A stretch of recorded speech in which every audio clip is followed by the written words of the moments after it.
before modern medicine. People healed differently. There were no pills, no machine. They trusted the body's rhythm, listened to the wind, followed the sun and moon. Healing wasn't a race. It was quiet, natural, patient. The ancients believed that how you breathe reflects how you live. Shallow breath meant fear, imbalance, disconnection. Deep breath meant calm, clarity, presence. So they breathed slowly with awareness. Inhale through the nose, hold, exhale gently. They would sit in silence, letting each breath guide the body back to safety. No devices, no apps, just breath and trust. They believed healing began with the breath because the breath touches everything. Your heart, your nerves, your mind. When in doubt, they said, return to the breath. It knows the way back. Their knowledge wasn't written in books.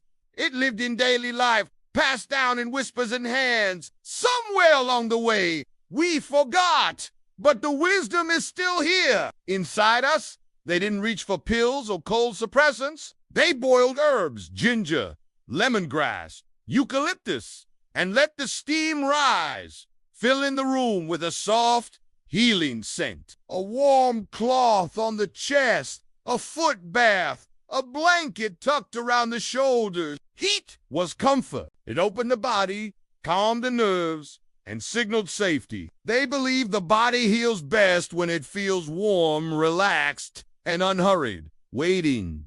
Tonight, let's remember 5 ancient healing secrets: simple, powerful, and deeply human. Breathing, the silent healer in the past. Breath was not just something we did.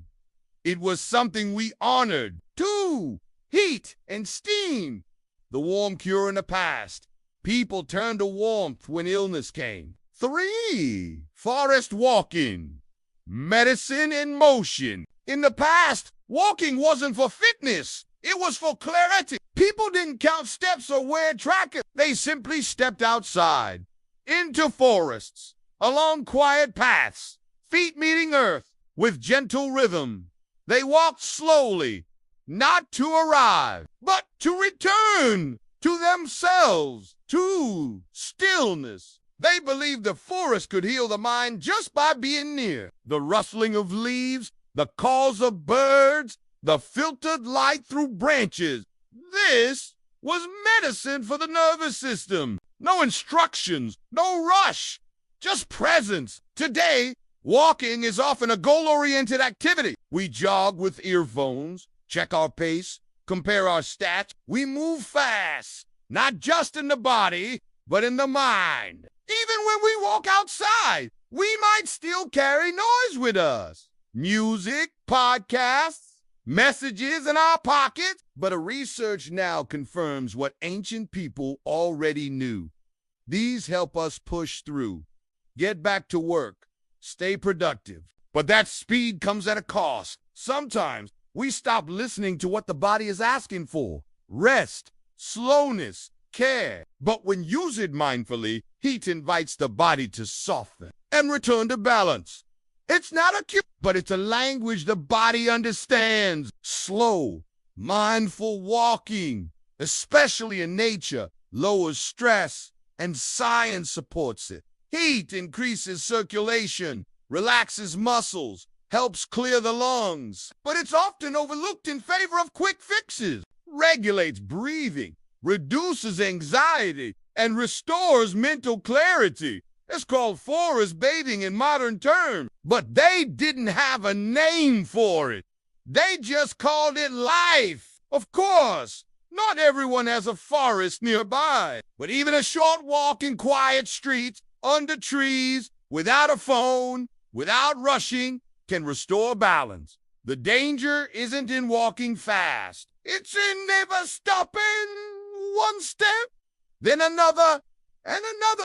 Each one can carry you back to the part of you that knows peace. Today, when we get sick, we often go straight to medications that suppress symptoms. Cold and flu, pills, heat therapy is still here. Steam inhalation, hot compressors, saunas, herbal baths, or confuse it with emotion. Too much heat, of course, can be harmful. Fevers left untreated, dehydration in saunas, or burns from careless compresses. Warmth says, you're safe. You can let go now. And sometimes that's exactly what we need to hear. For eating with the sky, rhythm over rules. Long ago, people didn't eat by the clock. They ate with the sky.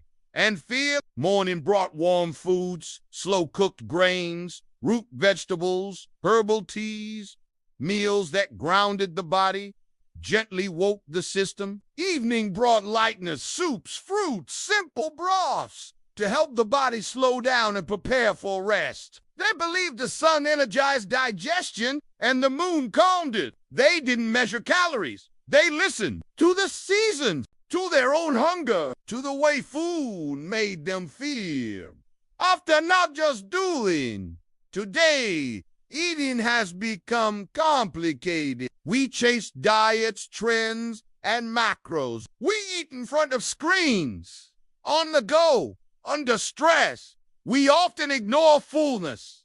Our meals are fast. People prepared for sleep as they would for a journey home. They live in your body, even if you haven't visited them in a while. You don't need to master anything. You don't need to be perfect. You only need to remember gently, slowly, what your body already knows. Healing isn't always about doing more. Sometimes it's about doing less, listening more, trusting again. Tonight, maybe you'll breathe a little deeper. Maybe you'll walk a little slower. Maybe you'll let the day end, not with a rush, but with a soft return. That's enough. Let yourself rest. Let yourself heal. You are already on the way. They dimmed the lights, quieted the space, and let their bodies soften. Rest wasn't a sign of laziness. It was medicine. They believed that during sleep, the body repaired and the spirit returned to balance. Stillness wasn't empty. It was full of quiet work. Today, rest is often ignored. We chase productivity, carry screens into bed, and wear exhaustion like a badge of honor. We sleep, but rarely feel restored. Yet science now confirms what the ancients knew.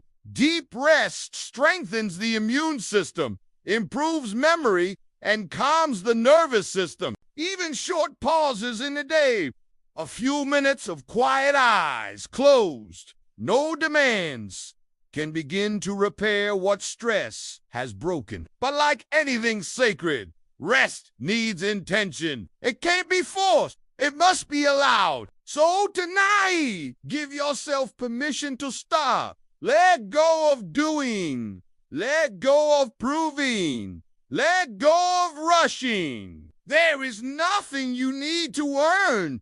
You've done enough. Now rest. Our digestion is anxious, and sometimes so are we. But modern science is slowly returning to the same truth. That timing, mood, and presence during meals deeply affect how we digest, absorb. Intermittent fasting, circadian eating. These are modern terms for ancient rhythms. The body, after all, has always responded to light and time. The risk today is over-control. When food becomes rules instead of nourishment, we forget how to trust ourselves. We fear eating late. We fear eating too little, too much, the wrong thing. But the wisdom of the past says, eat with kindness, eat with rhythm. Warm in the morning, light at night. Listen, not count. Let your food match the sky, not the screen. That's not a diet. It's a return. 5, rest. Not laziness, but medicine in the past. Rest wasn't something to squeeze in at the end of the day. It was sacred. These healing ways were never truly lost. They were simply quiet, waiting beneath the noise of modern life. Breath, warmth, stillness, rhythm, sleep,